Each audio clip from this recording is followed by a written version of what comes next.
think you should.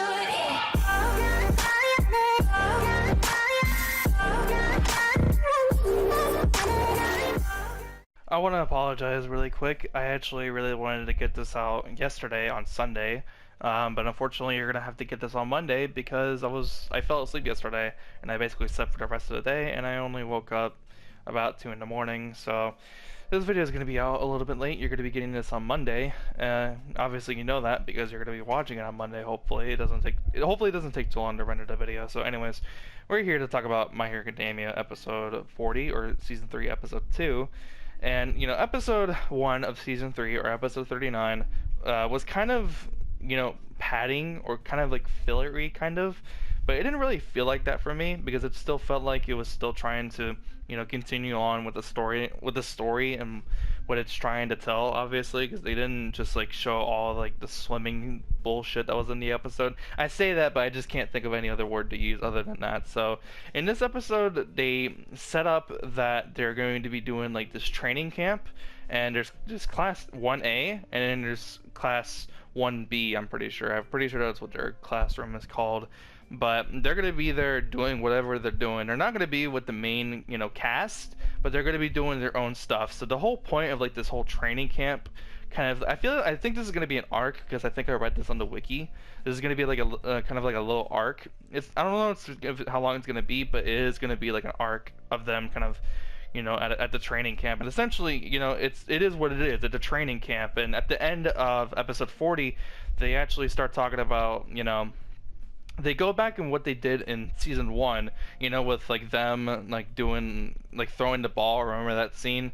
And then it was at a time where Deku couldn't really control his quirk one for all really too well, and he actually ended up, you know, breaking his finger. Well, essentially what they're doing here is, you know, they're gonna, you know, train there at the camp and become stronger, and literally Eraserhead, he says that they're going to be improving their quirks. That's what he says literally in the episode. So they are there at the training camp to improve their quirks and, you know, gain better stamina, etc., right? So the episode starts off and we get a little bit of, you know, kind of like a little bit of dialogue from, you know, the guys of the League of Villains, whose names that are hard to pronounce. Basically, they're there, they talk for a little bit. They're saying, like, yeah, we're gonna, like, group up a whole bunch of people. So essentially what's gonna happen whilst, you know, the main cast is doing whatever they're doing at the training camp, the League of Villains is gonna get a whole bunch of other motherfuckers to, you know, expand their, you know, the League of Villains, and, you know, get more members of, you know, the team, I guess. But, you know, just basically grow the League of Villains. So they leave, and then they get to an area, and it's a forest, and it's called the Beast Forest. And we meet 2 new heroes whose names I actually forgot. I don't remember what their names are, but actually together they're called the Wild Pussycats, and I thought that was hilarious for some reason. So one of them can create and, like, control these giant beasts, and they're not like actual beasts. They kind of like manifest and form into a beast, but they're like made out of the ground. It looks really cool, and there are a lot of specific and different designs for a lot of them.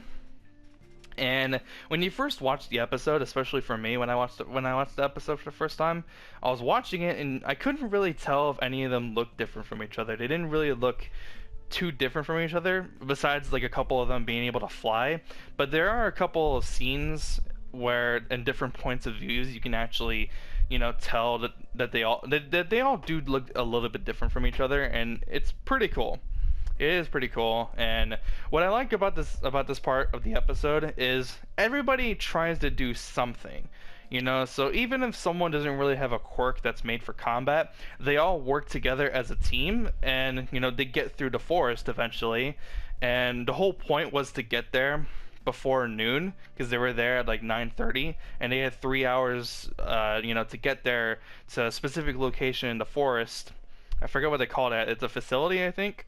So they were supposed to get there by 12:30, but then they were like, how'd you expect us to get through there? And they're like, oh, that's how fast we got here, whatever, right? And it was kind of funny, I guess. But I did like how all of them, you know, did something. You know, there was obviously like four specific characters that kind of like showed the most, you know, who kind of showed more. I don't know what word I'm trying to look for, but there's four characters that actually kind of like, showed off more and seemed to, better than the others. And obviously it's the four kind of like main characters of the whole class that seem better than the other. I'm not gonna explain who they are. You're just gonna have to take a wild guess who they are. So, and then they go and explain, like, there's this little kid. His name is Koda or something, right? It's like with a T. He's like a little kid, and he doesn't really like heroes because he's talking about like, I'm not gonna hang around with these heroes, wannabe heroes, people who are trying to be heroes, yada yada, right? And we get exposition for his character and the reason why he's there, and the reason why he's there is because he lives with the two new heroes that were introduced in this episode. And essentially what happened was that his parents were heroes at one point, and they were killed. They were killed in action, and so he basically just has to live with, with his cousins, I think they are. So that kind of happens. They have like this kind of, I think this is kind of like an unnecessary scene, but it was like a setup for like, because he ends up passing out, right? And then he's asleep, and then he's resting on like a couch or something. But it's a setup for, what happens next is it's a setup for what's to happen afterwards. And essentially Mineta is, being really pervy because they're in a hot springs, and oh, I just dropped my phone. The boys are in their own respective hot springs, and the girls are in their own respective ones, right? So he uses the balls on his head to climb out the wall so he can get a better view of the girls. And then, he gets pushed off, right? And then his ass literally gets fucking submerged into Tenya's fucking face. You have to see it for yourself. It's just not right, and it's kind of gross. And then the next shot is literally of all the female members of the cast, like in the hot springs, obviously, right? But I thought it was kind of weird, and I felt kind of weirded out and uncomfortable about it, because a lot of them, they cover it up so that way it's not, horrifically obvious that you can like see a nipple on one of the girls or something, or their other private area. But they don't look like they're covered enough, to the point where they pretty much leave it to your imagination of what it could obviously look like. And it kind of felt uncomfortable for me personally, because these characters are like 16, like 15 to 17 years old, and I'm just like, that's kind of like weird, dude. That's kind of like, it's like really weird, dude. Like, I don't know why they did that, or why they did it like the way they did. But yeah, the kid passes out. Deku, who seems to be the most interested in the reasoning why this kid doesn't really like heroes all too much, he gets the exposition. And obviously because we're following Deku in his storyline, plot, not just this plot, but in general, he's the main character.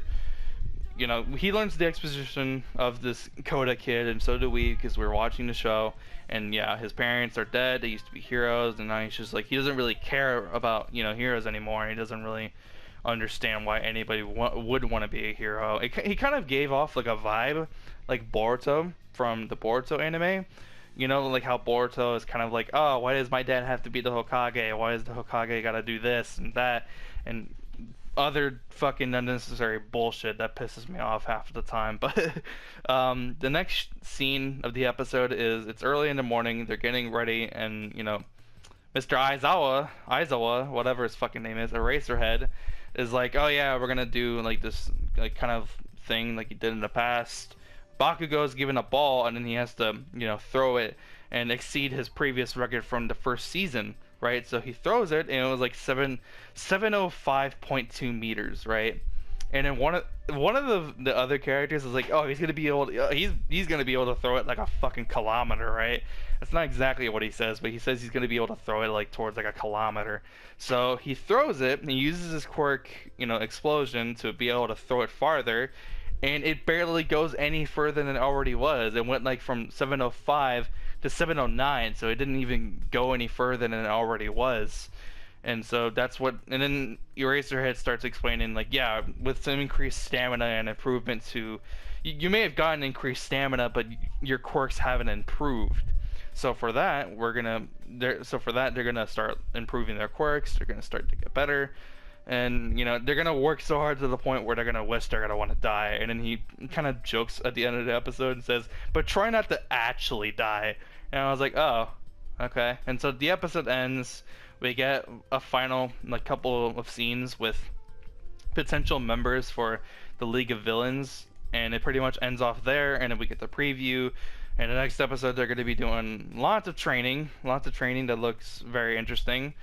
And then more obviously, character development for this Kota kid, etc. So next week's episode should be interesting. Obviously, I had fun watching the episodes. I enjoy watching My Hero Academia in general.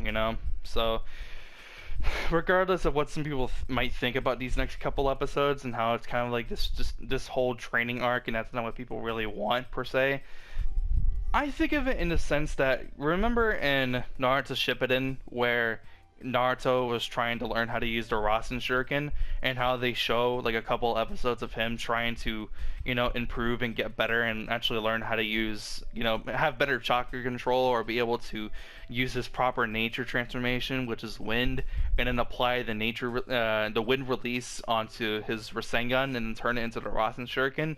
Well, it's almost essentially like that. They're showing us improvement of these characters so that way it becomes, so much more relevant later on towards, season 3. So regardless of what you think about it, this is important to the series, for not only for the main cast, but also for the League of Villains, because we're still getting a lot of that part. We're still seeing, what they're doing in the background. We're not just seeing, these kids trying to improve and become stronger with their quirks. No, we're still getting, lots of important story related stuff, right? So overall, that's basically the whole episode. I really enjoyed it. It was fun. Like I said, the whole like hot springs stuff was kind of unnecessary for me. I would have enjoyed the episode regardless, but I still kind of enjoyed the scene anyways. So I guess it doesn't really matter. So that's the end of the episode. I hope you guys did enjoy. If you did, be sure to leave a like. And if you're new to the channel, please consider hitting that subscribe button and hit the notification button, because YouTube doesn't give my videos into your sub box. So get notified whenever I do upload. You should hopefully be seeing this today. If you do, leave a comment. What do you think about the episode? I'm really interested in what you think about it. Anyways, I'll see you guys next time for the next video, which is going to be the next episode of Boruto. So be on the lookout for that. Until then, I'll see you guys later. Have a wonderful day, and I'm out. Peace.